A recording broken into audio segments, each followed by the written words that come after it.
easily within your reach. Remain seated till we come to a complete stop.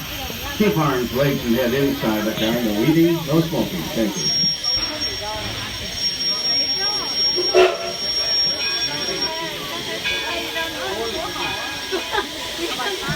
We're on our way now to Smith Street Depot at the far north end of Greenfield Village. It's at the top of your map.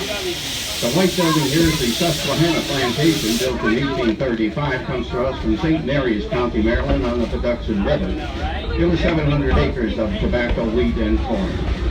The rust-colored building is the oldest American-made building in Greenfield Village, dating to the mid-1600s, the Plimpton House, where Mr. and Mrs. Plimpton raised 7 children in that small building in South Sudbury, Massachusetts. And the windmill's the Ferris windmill, considered the oldest in the United States. Built in 1640 on Cape Cod, it was a gift to Henry Ford by his National Dealer Association in 1936. And the gray building next to it's the Daggett Farmhouse, dating to 1754 from Andover, Connecticut. Stop back and talk to the people in period clothing there that love to talk about life in this country before the American Revolution. And the Daggett Farmhouse is celebrating its 40th anniversary here at Greenfield Village.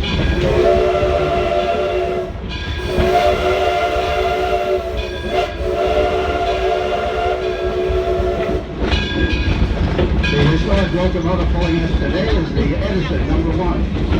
It's a conglomeration of locomotives that Henry Ford put together in 1932. Its basis goes back to 1870. It's coal-fired, the smallest of the 3 that we operate. They're all coal-fired. All the work is done on those 3 steam locomotives in the roundhouse, which is at the next stop.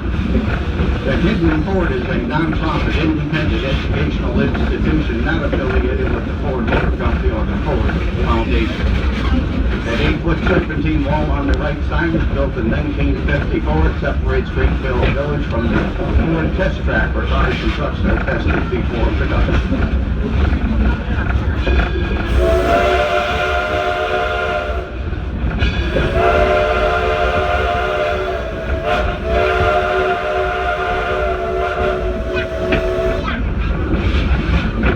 Behind the trees and bushes on the right side, you might get a glimpse of some of our wonderful Butcheron draft horses, those gentle giants. They do a lot of work here in Greenfield Village, pulling the carts and wagons and working the farms. They get their legs off the hard surfaces of Greenfield Village back on the terra firma for 3 or 4 days in a row, relaxing before they're put back into service throughout the village. The area we're going through now is a wetland and wildlife preserve. There are some white-tailed deer, fox, and coyote back here. Various birds such as blue herons, white egrets, red-tailed hawks, and a couple of stray elephants.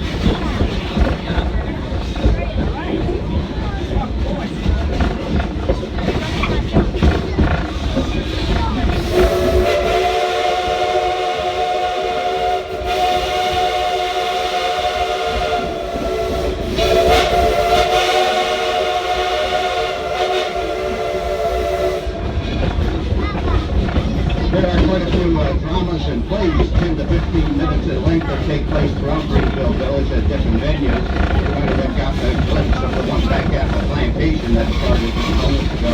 It's a 15-minute drama, World War II time, called How I Got Over. On the village green at the general store, there's disagreeable customer and customer relations, and across from them on the village green at the Scotch Settlement School area, there's Laura's Little Town and Tales of Huck Finn. At the Wright Brothers home, there's Home from Kitty Off. And at the Mineral Park area, there's Life Fantastic. There are a lot more. Take a look at your program for exact times and locations. The open field on the left is called Walnut Grove. It's an activities field that we do many different things in front of here. We do play historic baseball every Saturday and Sunday. They're setting up right now using 1867 baseball rules where baseball gloves are optional and not preferred. Our hometown team is the Lottie Guys that are going to be playing a team from Flint today. The large yellow complex we're approaching is the Henry Ford Academy. It's a charter high school. Over 525 students attend. We're selected through a lottery system from Wayne County, Michigan. Graduation rate exceeds 95%. The curriculum focuses on math, science, and technology. The upperclassmen have classrooms here in the village, and these prominent cars are approaching. The ninth graders are in the indoor museum. When Henry Ford opened Greenfield Village in 1929, he wanted to convey the inspiration of the American genius to the children. With Henry Ford, it was children first who could be seen in the classrooms and on field trips with them. He wanted to inspire them through America's traditions of ingenuity, resourcefulness, and innovation. And we continue that tradition here today at Greenfield Village.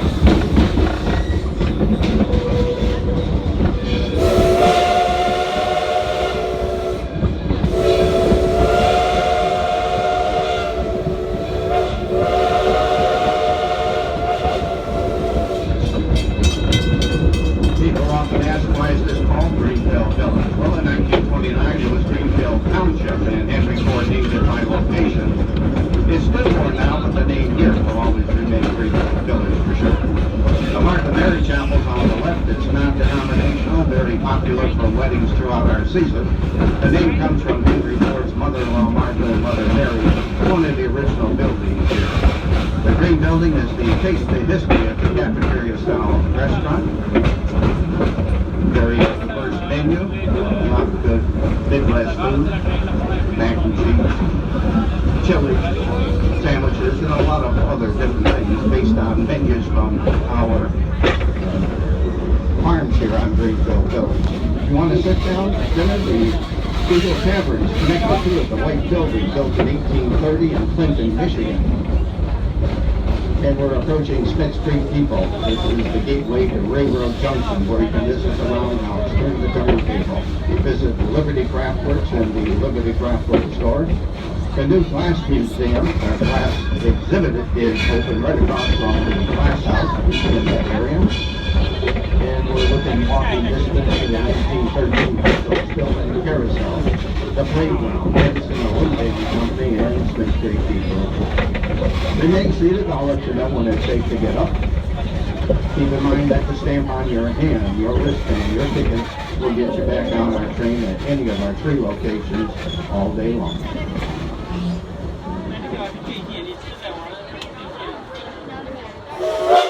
It's safe now to get up.